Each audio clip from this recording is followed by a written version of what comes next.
लड़ाई चल रही है।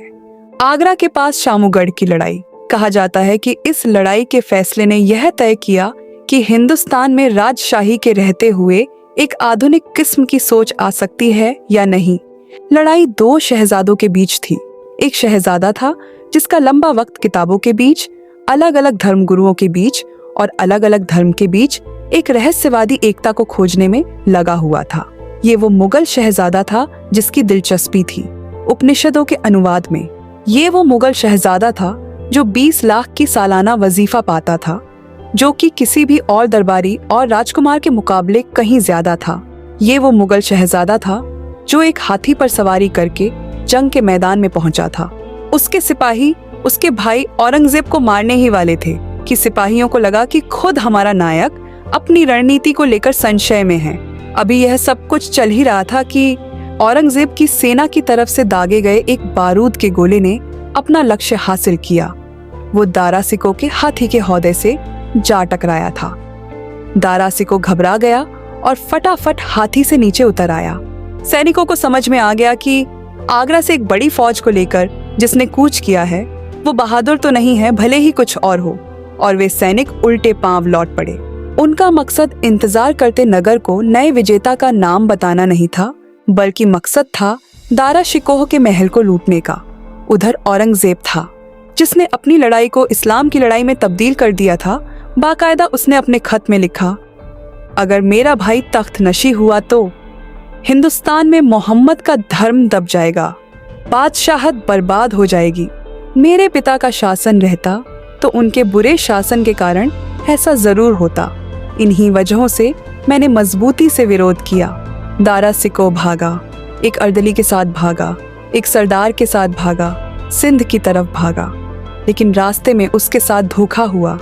जिसकी शरण में वो चल रहा था उसने उसे औरंगजेब के हाथों बेच दिया और कुछ महीनों के बाद मौलवियों को बुलाकर अदालत को सजाया गया और दारा सिकोह को फांसी की सजा दी गई।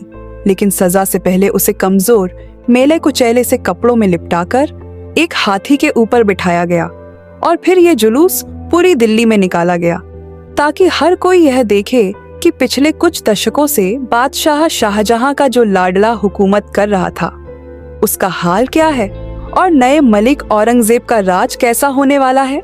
इसके बाद कथाकारों में मतभेद है। कुछ कहते हैं कि दारा शिकोह के सर को धड़ से अलग कर दिया गया, सर को औरंगजेब के सामने पेश किया गया और धड़ को हुमायूं के मकबरे के किसी कोने में दफना दिया गया। कुछ लोग कहते हैं कि अगर ये कहानी बदल जाती तो क्या होता। दारा शिकोह अगर अपने दरबार के कुलीन वर्ग के ताकतवर सरदारों से कटा हुआ ना होता, अपनी सैनिक तैयारियों को लेकर ज्यादा सजग होता तो क्या होता। क्या हिंदुस्तान का इकबाल कुछ और होता। हम जानते हैं कि सत्ता में आने के बाद औरंगजेब ने 50 बरस तक शासन किया, पर हम ये भी जानते हैं कि उसके गुजरते ही न सिर्फ मुगलिया सल्तनत कमजोर हुई बल्कि अंग्रेजों को एक विस्तार मिल गया। बहरहाल लौटते हैं फिर से कहानी की ओर। मुगल सल्तनत के बारे में एक फारसी कहावत प्रचलित है, या तख्त या ताबूत, यानी या तो सिंहासन या फिर कब्र। अगर आज हम मुगल इतिहास को पलटें तो शाहजहां ने न सिर्फ अपने 2 भाइयों खुसरो और शहरयार की मौत का आदेश दिया, बल्कि सन 1628 में गद्दी संभालने पर अपने 2 भतीजों और 2 चचेरे भाइयों को भी मरवाया। यहाँ तक कि शाहजहां के पिता जहांगीर भी अपने छोटे भाई दानियाल के मौत के जिम्मेदार बने। हालांकि शाहजहां एक दरियादिली से भरे शासक थे जो अपनी आवाम से बेहद मोहब्बत फरमाते थे। हालांकि दानियाल उनके तख्त के वारिस जरूर थे, किंतु फिर भी उन्हें दानियाल को मौत के घाट उतारना पड़ा। ये भी एक बहुत ही दिलचस्प कहानी है जिसका जिक्र हम किसी दूसरे एपिसोड में करेंगे। तख्त या ताबूत की परंपरा शाहजहां के बाद भी जारी रही और उनके बेटे औरंगजेब ने अपने बड़े भाई दारा सिकोह का सिर कलम करवा के भारत के सिंहासन पर अपना अधिकार जमाया।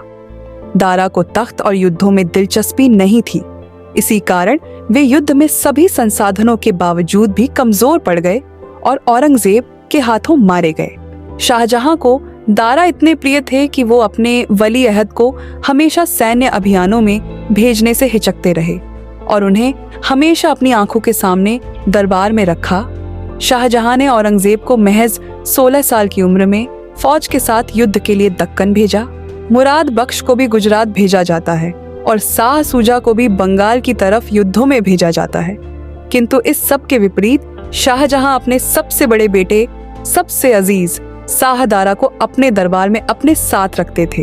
इसलिए ना उन्हें जंग का ना सियासत का तजुर्बा हो रहा है। शाहजहां का इरादा स्पष्ट था।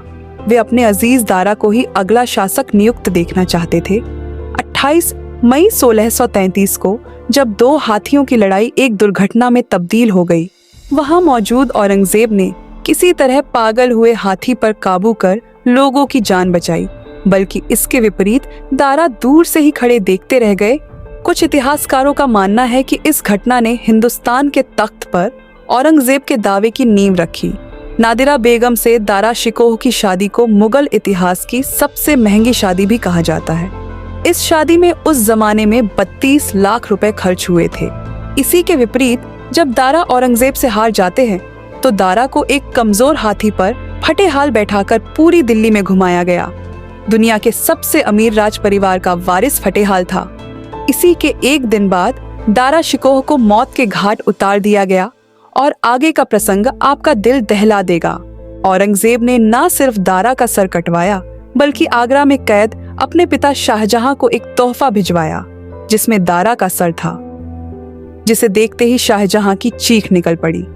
बूढ़े हो चले शाहजहां का सबसे प्रिय पुत्र का सर अब उनके हाथों में था। दारा का बाकी का धड़ तो हुमायूं के मकबरे में दफनाया गया, लेकिन औरंगजेब के हुक्म पर दारा के सर को ताजमहल के प्रांगण में दफनाया गया। इसके पीछे औरंगजेब का ख्याल ये था कि जब भी सलाखों के पीछे से शाहजहां अपनी पत्नी के मकबरे यानी ताजमहल की ओर देखेंगे तो उन्हें ख्याल आएगा कि उनके सबसे प्रिय बेटे का सर भी वहीं सड़ रहा है।